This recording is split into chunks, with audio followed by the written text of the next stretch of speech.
सो आज का हमारा टॉपिक है the coming of Europeans. Basically तो सर्कमस्टांसेस क्या हुए, क्या मतलब रीजन थे जिसके वजह से हमारे यूरोपियंस तो लोग in the end of the 15th century they started moving towards India. अगर हम बात करें द कमिंग ऑफ यूरोपियंस भी, तो अर्लियर इन द 1453 एडी में एक in the that is the fall of Roman empire. Roman empire जो था वो फेल हुआ, क्योंकि रोमन एम्पायर इससे पहले जो ट्रेड, ये डायरेक्ट ट्रेड करते थे इंडिया के साथ। जब रोमन एम्पायर फेल हुआ 1817 1453 में, उसके बाद ओटोमन एम्पायर आया। ओटोमन एम्पायर, ये ओटोमन एम्पायर आए थे, basically it was the Muslim religion. They followed the Muslim religion, they were the Christian. जब ये उसके बाद जो हमारा ये ओटोमन एम्पायर का एस्टेब्लिशमेंट हुआ भाई द महमूद थर्ड, एस्टेब्लिशमेंट हुआ ओटोमन एम्पायर के बाद। तो ये बेसिकली ये हमारे रूल करते थे इजिप्ट में, इजिप्ट और द पर्सिया रीजन। पर्सिया आज के टाइम पे हम ईरान बोलते हैं। ये रीजन में एस्टेब्लिशमेंट करते थे। और जब ये Muslim, because they followed the Muslim, they started to the cruelty towards the Christian. इसकी वजह से हमारे ये क्रिश्चियन थे, क्रिश्चियन ये मूव कर गए इटली में। Italy basically the European country, वहां पे जब ये मूवमेंट किए तो वहां पे basically the knowledge of that Christian हमारे दो होते थे, दो type. One who's the Protestant and the other one is the Catholic. Catholic was the one that who believe in the religion. मतलब कैथोलिक वाले वो थे जिनको लगता था कि जो भी है सब रिलीजन बेस्ड ही है। यहाँ पे हमारा कुछ भी साइंटिफिक, वो साइंटिफिक बेस को समझते नहीं थे। उनका था कि ये यूनिवर्स क्यों बना, अगर कोई भी इंसिडेंट हैपेंड हो रहे हैं वो because of the religion, religion के द्वारा ही। वो मतलब सब कुछ बिलीव करते थे रिलीजन पे ही। और जो प्रोटेस्टेंट थे, they started thinking about the scientific ways, scientific and the logical ways. यहाँ से ये जब मूव करके गए इटली से, इटली मूव किए, तो वहां पे because of their the Protestant, they started questioning the religion and thoughts like that based on the logic, scientific ways।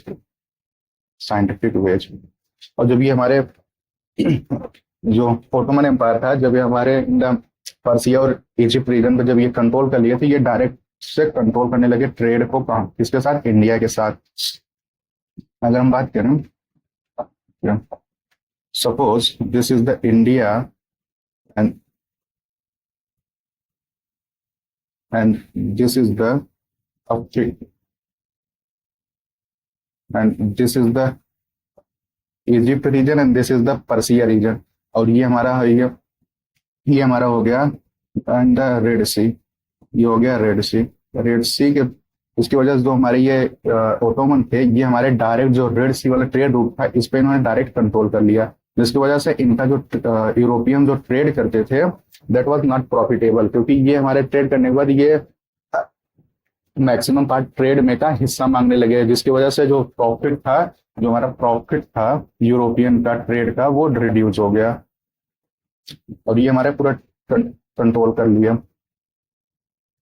जिसकी वजह से जो हमारे बेसिकली जो यूरोपियन कंट्री थे, इसकी वजह से हमारे जो था यूरोपियन रिनेसा स्टार्ट हुआ। यूरोपियन रिनेसा स्टार्टेड हुआ।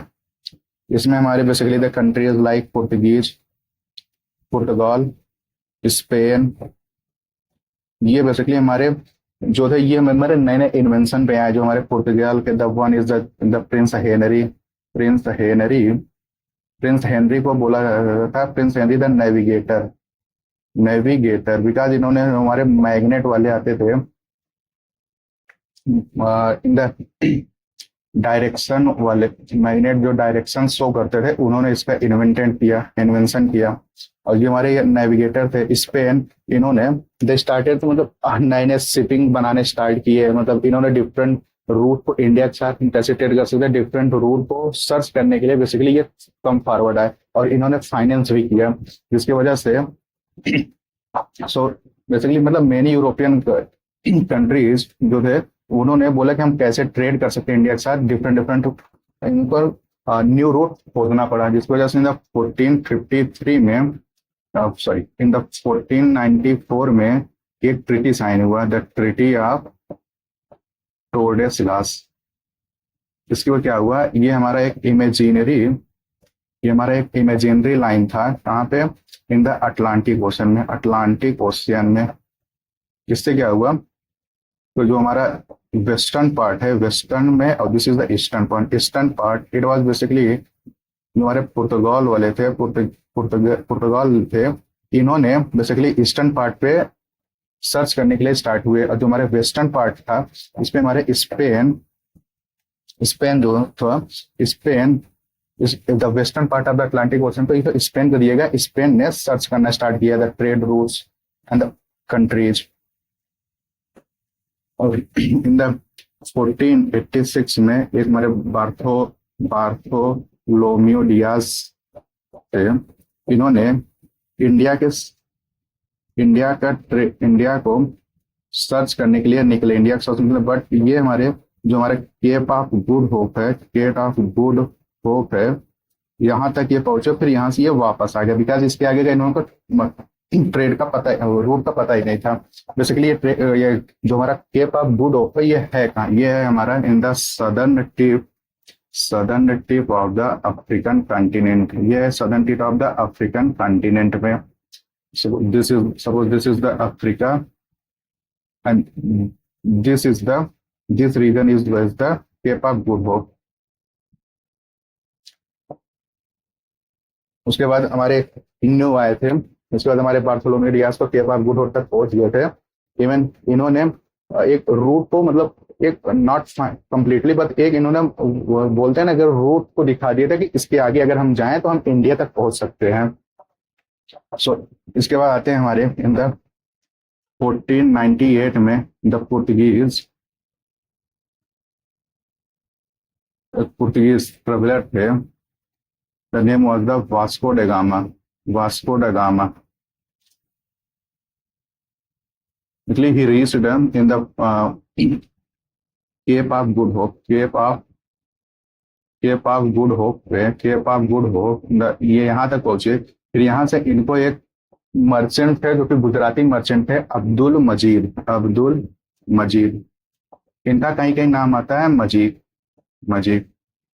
अब्दुल मजीद थे, इन्होंने इनको हेल्प किया वास्को डी गामा को, और ये इनको रूट बता के ये पहुंचे कालीकट बसरी का इधर केरला में है।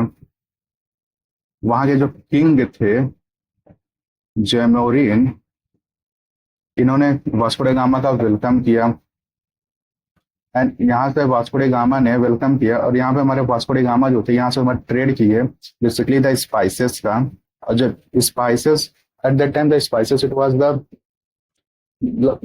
Demandable in the European countries, because the spices जो थे, क्योंकि हमारे जो वो बेसिकली कोल्डन कंट्रीज है, जहाँ पे हमारे वो स्पाइसेस का यूज करते थे, वो प्रिजर्वेशन के लिए, जो हमारे मीट्स वगैरह थे उनको प्रिजर्व करने के लिए वो स्पाइसेस का यूज करते थे, therefore very demandable in the European countries में। तो जब यहाँ से ये ट्रेड करके गए तो इनको यहाँ से 60 टाइम्स प्रॉफिट हुआ,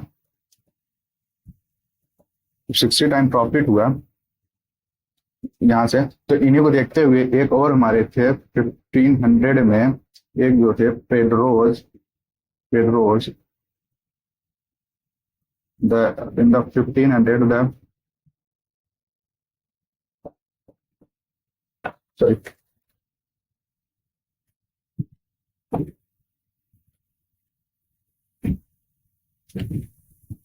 in the 1500 में there is one that is the Pedros Cabral. ये भी हमारे पुर्तगीज थे, इन्होंने देखा कि जब इतना प्रॉफिटेबल ट्रेड है इंडिया के साथ करना, वास्को डी गामा ने 60 टाइम्स मोर प्रॉफिट किए हैं, तो इन्होंने अभी अपना एक ट्रेड शुरू किया। तो इन्होंने 1500 में ये पहुंचे थे कन्नौर में, नहीं सॉरी, ये भी कालीकट पहुंचे। जब ये हमारे कालीकट पहुंचे तो इन्होंने भी ट्रेड किया, और इनको भी अप्रॉक्स 60 टाइम्स का प्रॉफिट हुआ।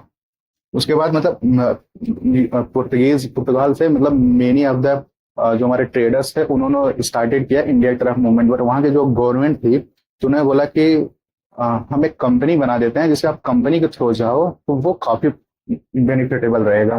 तो इसे देखते हुए जो हमारे पुर्तगीज थे, पुर्तगीज में इन्होंने 1500 में एक कम 1500 में 1500 एडी में कंपनी बनाई जिसका नाम था Estado da India. Start India company बताई, जिसके थ्रू अब फिर अगेन इन द 1502 में वास्को ड गामा को again the company they send Vasco da Gama again for the permission. किसके लिए? Permission for what? परमिशन के लिए ट्रेड एंड फैक्ट्री स्टेब्लिशमेंट के लिए इनको भेजा गया। और इन्होंने पहुंचे फिर से वहीं कालीकट, और इन्होंने परमिशन लेके फैक्ट्री स्टेब्लिशमेंट हुआ। बट द लोकल्स जो थे वो हमारे अपोज करते थे, बट फिर भी इन्होंने अपने कंपनी को स्टेबलाइज। यहाँ पे हमें देखना है, यहाँ पे जो स्टूडेंट होते हैं वो कंफ्यूज होते हैं, जो कि हमारी जो फैक्ट्री स्टेब्लिशमेंट कब हुई और उनका फोर्टिफिकेशन कब क्या हुआ। मतलब बेसिकली फैक्ट्री जो स्टेब्लिशमेंट होती है वो हमारे किसी एक एरिया को उन्होंने एक फैक्ट्री बना दिया कि वहां से अपना वो लोकल से सामान परचेज करते थे, फिर वहां पे डिपॉजिट करने के बाद वहां से फिर वो एक्सपोर्ट करते थे। और जो फोर्टिफिकेशन था बेसिकली वो उस एरिया पे ये अपना कब्जा कर लेते थे, और वहां से जितने भी locals were not allowed to interfere them. तो अगर हम बात करें इनकी कंपनीज की, पुर्तगीज की, सो फैक्ट्रीज की, सो अगर हम पुर्तगीज की अगर हम फैक्ट्री की अगर हम बात करें, सो यहाँ हम दो, एक हमारा जिनका जो फैक्ट्री था, फैक्ट्री स्टेब्लिशमेंट कब हुआ और फोर्टिफिकेशन कब हुआ फैक्ट्री का, फोर्टिफिकेशन ऑफ द फैक्ट्री। सो अगर हम बात करें तो जो हमारा फैक्ट्री स्टेब्लिशमेंट था, जो फर्स्ट टाइम जो सॉरी द पेड्रो कैब्रल जो थे, जब ये 1500 में आए थे कालीकट में, तो इन्होंने कालीकट में ये फैक्ट्री बनाया। उसके बाद 1501 में कोचीन में बना, और अगेन जब ये 1502 में जब Vasco da Gama again India में आया, तो इन्होंने 1503 में जो फैक्ट्री स्टेब्लिश किया वो कन्नौर में की है, कन्नानौर। बट जो फोर्टिफिकेशन हुआ था वो 1453 एडी में, बेसिकली सारे डेट्स एडी में हम ये यहाँ पे हमारा कोचीन का फोर्टिफिकेशन हुआ, कोचीन फैक्ट्री का फोर्टिफिकेशन हुआ। और जो 1505 एडी में ये हमारा कन्नानौर का फोर्टिफिकेशन हुआ। यहाँ पे ज्यादातर स्टूडेंट होते हैं वो कंफ्यूज होते हैं, क्योंकि जो हमारे फैक्ट्रीज थी वो 1500 में कलिकट में, 1501 में कोचीन में, 1503 में कन्नौर में स्टेब्लिशमेंट हुआ। बट जो उसका फोर्टिफिकेशन हुआ था वो 1503 में कोचीन में हुआ था फर्स्ट कंपनी का, और 1505 का ये कन्नौर में फोर्टिफिकेशन हुआ। जैसे कि अगर इनकम रीजन की बात करें, दिखाए कहाँ, suppose this is our India, और this region is the Kerala, and this is the Calicut, this is the Cochin, this is the Kannauр। ये हमारे कालीकट, कोचीन एंड कन्नौर हो गए। सो अभी तक हमने देख लिया कि रीजन क्या थे जिसकी वजह से यूरोपियन कंपनीज से स्टार्टेड मूविंग है, और उसके बाद इन्होंने आए तो कौन कौन से कहाँ कहाँ पे Portuguese were the first countries those who entered India, those came to India in the 1500, but they leave India in the 1961। मतलब पोर्टुगीज लोग ये 1500 में इनकी कंपनी स्टेब्लिशमेंट हुई थी, बट ये जो 1498 में फर्स्ट टाइम ये आए थे, ये 1961 मतलब सबसे फर्स्ट आए थे, सबसे लास्ट में का जो एरिया था गोवा का इन्होंने 1961 में छोड़ करके, ये जब वहां पे इंडियन गवर्नमेंट जो है, जब इनको यहाँ पे इंडियन गवर्नमेंट का जब मिलिट्री एक्सपीडिशन लगाए, उसकी वजह से ये हमारे 1961 में ये छोड़ के गए थे। So this is the all about. अगर हम बात करें तो यहाँ सो फॉर दिस मतलब इन्होंने यहाँ पे अपना के फैक्ट्री स्टेब्लिशमेंट कर लिया। फैक्ट्री स्टेब्लिशमेंट करने के बाद इन्होंने अपना फोर्टिफिकेशन भी कर दिया, ट्रेड को स्टार्टिंग करने लगे, ट्रेडिंग करने लगे स्पाइसेस का। तो उसके बाद वहां से जो पोर्टुगीज गवर्नमेंट थी, वहां से उन्होंने गवर्नर को भेजा, इसलिए वो मैनेज करने के लिए। तो अगर हम गवर्नर की बात करें तो basically the three important governor हैं। जो कि पुर्तगीज गवर्नमेंट को सेटल कर रहा है। बेसिकली जो इनका टेन्योर था, इनका जो टेन्योर होता था वो 3 ईयर के लिए होता था, और इनका वर्क क्या था, वो ट्रेड को मैनेज करना, ट्रेड मैनेजमेंट और द रेगुलेशन। अगर हम बात करें उनका जो पुर्तगीज का, इनका बेसिकली जो हमारा एम क्या था, तो फर्स्ट एम इनका था ट्रेड करना, और द सेकेंड वर्ड था एक्सपेंशन ऑफ क्रिश्चियनिटी। इन्होंने क्रिश्चियनिटी रिलीजन को भी इनका एक्सपेंशन करना था। सो अगर हम गवर्नर की हम बात करें, तो फर्स्ट गवर्नर जो आए थे इनके, फ्रांसिस्को फ्रांसिस्को डी अल्मीडा थे। बेसिकली 1503 में आए थे, 1509 तक इनका था। अगर हम बात करें,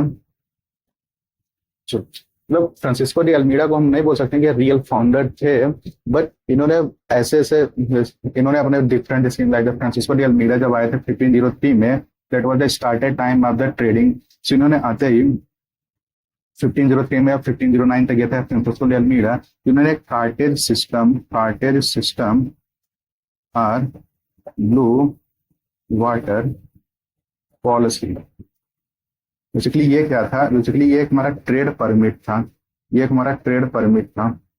इसमें क्या था कि अगर किसी भी अदर कंट्रीज को अगर ट्रेड करना है इंडियन ओशन में एंड अरेबियन सी में, तो इनसे परमिशन लेना पड़ता था ट्रेड रूट करने के लिए, क्योंकि eight that time the Gujaratis हो गए, इजिप्ट हो गए, इनका जो था अरेबियंस, इनका जो था ये हमारे इनके डायरेक्ट बोल सकते हैं कि डायरेक्ट अपोजिशन वाले थे। ये इनको अपोज करते थे पुर्तगीज को कि ट्रेड ना कर रहे, क्योंकि इन्होंने अपना मोनोपोली स्टेब्लिश कर लिया था। तो इन्होंने कार्टर सिस्टम ब्लू वाटर पॉलिसी के स्टार्टेड किया। तो ट्रेड परमिट था जो कि इंडियन ओशन अरेबियन सी में, और इवन इसको इंडियंस को भी लेना पड़ता था। इंडियंस अगर वो ट्रेड करना चाहते थे इंडियन ओशन में, तो इन्होंने इंडियंस को भी लेना पड़ता था। और इवन कार्टेज सिस्टम के इन्होंने इंडियंस को एक गन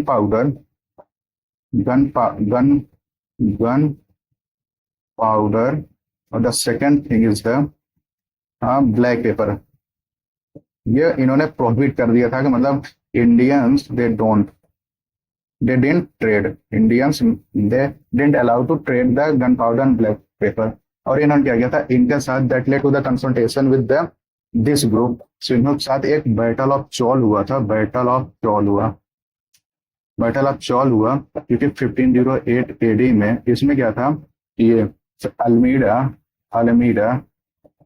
और इट वाज द अलायंस किसका था, even this was the Gujaratis, Egypt plus Arabians. इसमें क्या हुआ, इसका बैटल ऑफ चौल हुआ था सुप्रीमेसी लेकर के। रिजल्ट क्या था, Almeida was defeated, and his son was also killed in the 1508 में। फिर उसके बाद अगेन क्या हुआ, 1508 में जब ये डिफीट हुए थे, तो इन्होंने अपने नेवल पावर को इंक्रीज किया, और अगेन इन द 1509 में फिर अगेन इनके साथ कन्फ्रंटेशन हुआ। इसमें क्या था, one side is the Almeida and the other side was the Gujaratis plus Egypt.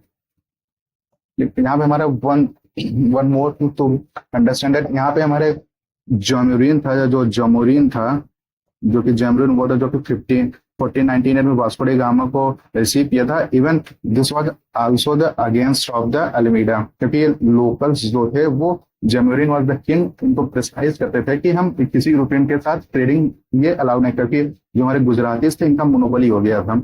इसमें क्या हुआ था, इसमें अल्मीडा ने इनको डिफीट किया, Almeida defeated them and established their supremacy over the Arabian Sea and the Indian Ocean. So basically अगर हम बात करें इनका, तो ये था एक बैटल ऑफ चोल था, कार्टेज system and the blue water policy था। अगर हम सेकंड गवर्नर की अगर हम बात करते हैं सेकंड गवर्नर की, फॉर द सेकंड अगर हम बात करें सेकंड गवर्नर की, सेकंड गवर्नर थे उसका नाम था अल्फोंसो दी अल्बुकर्क। इसका टाइम पीरियड था 1509 से लेकर के 1510 तक, 1515 तक। इसका क्या किया इन्होंने, मोस्ट इम्पोर्टेंट, इन्होंने फर्स्ट टाइम जो गोवा का है, गोवा को इन्होंने 1510 में 1510 में कैप्चर्ड कर लिया। इवन किसी किसी बुक में दिया है कि अल्बुकर्क ने गोवा को कैप्चर कर लिया था बीजापुर के जो सुल्तान थे यूसुफ आदिल शाह से, बट किसी किसी बुक में दिया था कि इन्होंने एक एक्वायर्ड किया है, but it was basically the military expedition, so हम कैप्चर्ड ही इसको ज्यादा कंसिडर करते हैं। कैप्चर कर लिया था किससे? बीजापुर। बीजापुर कौन था? यूसुफ आदिल शाह से। यूसुफ आदिल शाह से इन्होंने कैप्चर कर लिया। और द सेकेंड थिंग दैट, जो abolition of the sati, stoppage the sati, क्योंकि गोवा में at that time the sati was very common, the very common था, तो उन्होंने सती सिस्टम को रोकने के लिए, because sati it was the, I would say that it was the heinous crime, कि मतलब हस्बैंड पे, पैर पे जिंदा किसी वुमन को रख देना, सो इन्होंने जला देना, उसको जबरदस्ती फोर्सफुली करना। Basically it was started in the Gupta's period, but it was the, even जो हमारा एरन इंस्क्रिप्शन मिला है भानुगुप्त का इन द गुप्ताज पीरियड में, उसमें ये बात था बेसिकली इट वाज द, मतलब खुद से ही करना था, बट उसके बाद से वो सती सिस्टम जो एरन इंस्क्रिप्शन मिला था वो सती सिस्टम था, वो उन्होंने खुद से ही किया था। But later that time it was became more popular do the forcefully, इसको फोर्सफुली लोग कराने लगे, सती सिस्टम को स्टॉप किया था। उसके बाद इसने क्या किया था कि इसने जो इंडियंस को थे, इंडियंस को अपने आर्मी में ज्वाइनिंग देना स्टार्ट किया, और उसके बाद इन्होंने अपने आर्मी को बोला कि वो इंडियन वाइफ्स से मैरिज करें और क्रिश्चियनिटी को एक्सपेंशन करें। Even he was also establish many colleges और the, and he was the, and जो हमारे विजयनगर के किंगडम थे, विजयनगर किंगडम के कृष्णदेव राय थे, कृष्णदेव राय इनके कंटेम्प्रेरी थे, तो इनसे इन्होंने परमिशन लेकर कृष्णदेव राय को परमिशन दिया है एक फैक्ट्री स्टेब्लिश करने के लिए भटकल। भटकल कहाँ है? It was in the Karnataka में। कर्नाटक में इनको फैक्ट्री स्टेब्लिशमेंट करने के लिए दिए। And this is all about the Alfonso de Albuquerque. So इन्होंने गोवा में कैप्चर किया था स्टॉप सती को, इसको सती सिस्टम को स्टॉपेज किया था वहां पे। इंडियंस को अपने आर्मी में इन्होंने रिक्रूटमेंट करना स्टार्ट किया था। फिर उसके इन्होंने अपने आर्मीज बोला कि इंडियन वाइफ से मैरिज करें और क्रिश्चियनिटी को फॉलो करें। For this he also establish the colonies को भी बनाया, कॉलोनीज को स्टेब्लिशमेंट किया। और मैंने कॉलेज, जितने भी हमारे कॉलेजेस अगर हम दे सकते हैं वो हमारे इनके टाइम पे स्टार्टेड हुए थे। कृष्णदेवराय के कंटेम्प्रेरी थे जो कि भटकल में इन्होंने अपना एक फैक्ट्री को स्टेब्लिशमेंट किया, भटकल में एक फैक्ट्री को स्टेब्लिशमेंट किया। और फिर अगर हम थर्ड गवर्नर की अगर हम बात करें तो नूनादीक का नाम, बेसिकली जो तीन गवर्नर तो कई सारे थे, पर ये तीन मोस्ट इंपॉर्टेंट थे जिन्होंने कुछ न कुछ ये किए थे। सो अगर हम बात करें नूना दीप कान्हा उन्हा की अगर हम बात करें तो ये आया था, इन्होंने क्या किया, जो हमारा गोवा था जिसको हमारे अल्बुकर्क ने कैप्चर कर लिया था 1510 में बीजापुर, इन्होंने गोवा को कैपिटल बनाया व्हेन 1550। इससे पहले जो कैपिटल था वो कोचिन कैपिटल था गोवा का। और क्या किया, इन्होंने ट्रेड को एक्सपेंड किया, ट्रेड एक्सपेंशन किया। कहाँ पे ट्रेड एक्सपेंशन कहाँ पे किया? ट्रेड एक्सपेंशन इन्होंने ईस्टर्न कोस्ट पे किया, लाइक दैट हुगली। और इनका था ये जो हमारे गुजरात रूलर थे, गुजरात रूलर का हुमायूं के साथ इनका एक कन्फ्रंटेशन हुआ, जिसमें ये नूनादीक कान्हा ने गुजरात रूलर को सपोर्ट किया, बट इसके वजह से गुजरात रूलर ने इनको इनको दे दिया था। एंड ये था नूनादीक कान्हा में। अगर हम बात करें कार्टेज सिस्टम की, कार्टेज system what was most important, अगर हम बात करें ब्लू वाटर पॉलिसी अगर हम बात करें, जो हमारा कार्टेज सिस्टम था जो कि हमारे अल्मीडा ने स्टार्ट किया था, इवन द अकबर ने भी इसको एक्सेप्ट किया था। सो अगर हम मुगल्स की बात करें, मुगल्स एंड पोर्टुगीज की बात करें, सो यहाँ पे हमारे एक आते हैं Akbar. The second is the Shahjahan.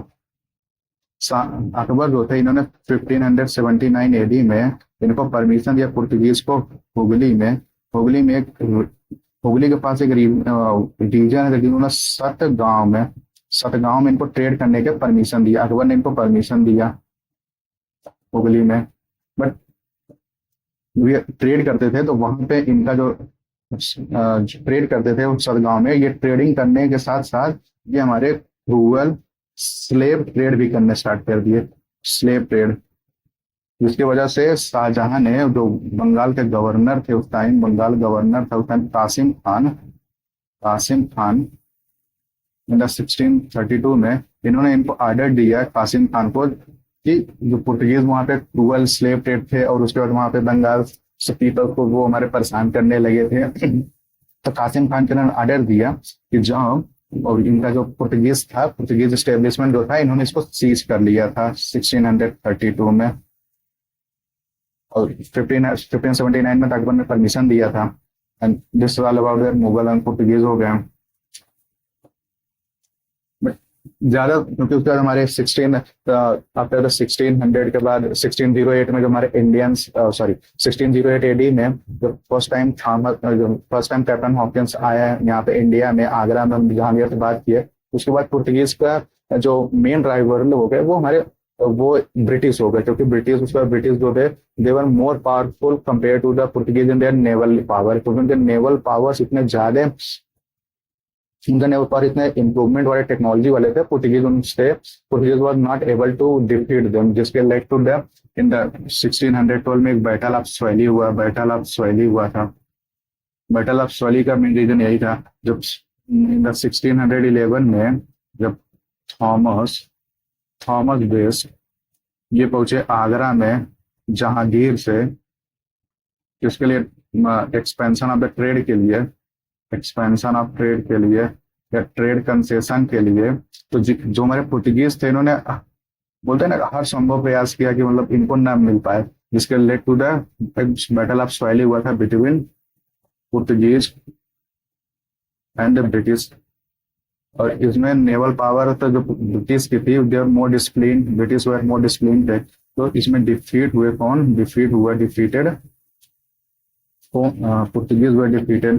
Portuguese were defeated, and in the 1612 and the 13 में इनकी जो फर्स्ट फैक्ट्री ब्रिटिश की बाई ब्रिटिश, और इनकी जो ब्रिटिश की first factory that led to the establishment of the सूरत में इनकी फर्स्ट परमानेंट फैक्ट्री स्टेब्लिशमेंट हुई, बैटल ऑफ फॉली। बट अगर हम बात करें तो इन्होंने देयर कॉन्ट्रीब्यूशन क्या रहा पुर्तगीज का कॉन्ट्रीब्यूशन क्या रहा, कंट्रीब्यूशन ऑफ पुर्तगीज क्या था।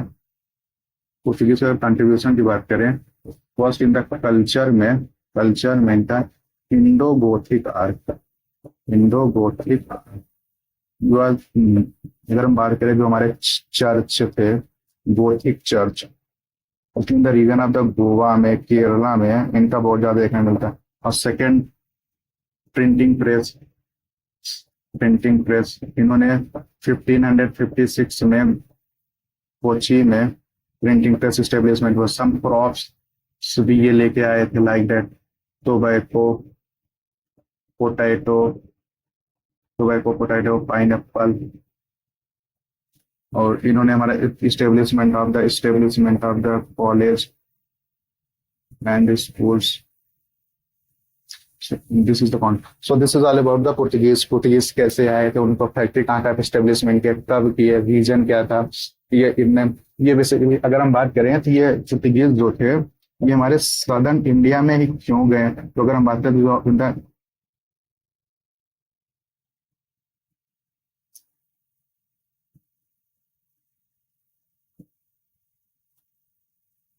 जो हमारा अगर हम बात करें तो जो हमारा ये नदर्न पार्ट उसला ये हमारे मुगल्स थे।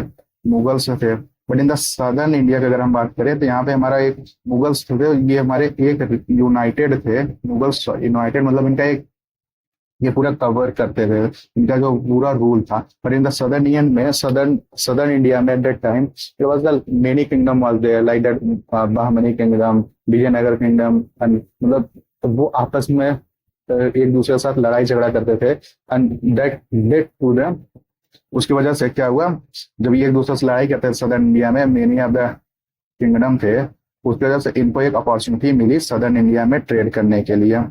That's why they chooses their first base as the southern India, and this is all about the Portuguese. Thank you.